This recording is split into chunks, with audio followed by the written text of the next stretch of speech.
This is McCook's Mr. Bill. It's an honor to have you here. Defending yourself without violence. Defending yourself without violence. Is it possible? Well, if we look in the animal world, there is such an animal that defends itself without violence. And the animal is Skunk. And he definitely has a problem.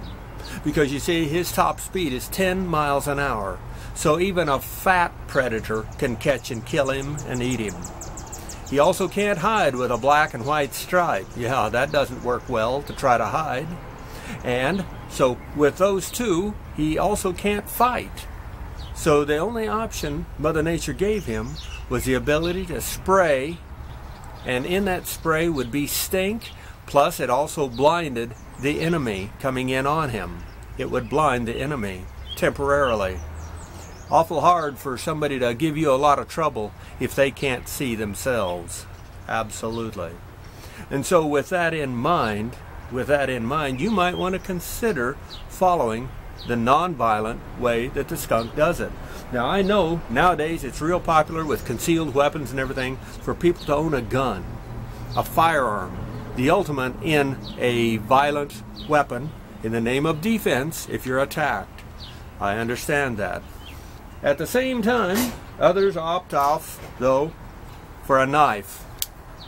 A knife in the name of defense, or perhaps the lowly stun gun, thinking this will keep them safe. And in the right circumstances, a knife or this would do reasonably well. But you have to be point blank to use either one of them. You have to be point blank. And if you make the mistake and the enemy gets your weapon, you're in a bucket of trouble. I said a bucket of trouble. But they have tear gas or pepper sprays nowadays. I bought my first one in 1970 when I was still in high school because I sure couldn't fight, and in the name of defense I wanted something, and so that's what I purchased. I think it cost $5 back then, and I've carried them throughout my life, always had them around from then on. They're quiet. They're a less than lethal way to defend yourself. And again, the one thing it does is it blinds your enemy. And if you can't escape or win a battle against a blind person, then you're in a lot of trouble to begin with. But that's the name of the game, a spray. But the one thing here in Nebraska you might want to consider, or your area too, if it's windy, the spray, if you're spraying an enemy, the wind could blow it back on you. Not a good thing. And so nowadays they also come up with them with foam. They're ultra lightweight, they fit in your pocket, concealed, very easy, and yet the foam goes through the wind a lot better and sticks.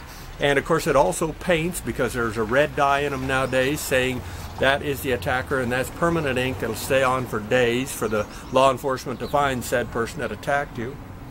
But this is an excellent way, and it also is great to drive dogs off. Dogs come running up and barking and snapping, even though they don't get real close a number of times, but I just touched the spray off and it backs them up at least 10 yards, 30 feet compared to the 10 feet.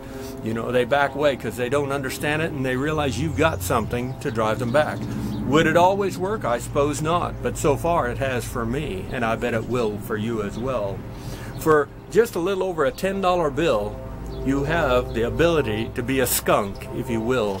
A skunk doesn't want to be bothered, and he doesn't go looking for trouble. Neither do you, I bet.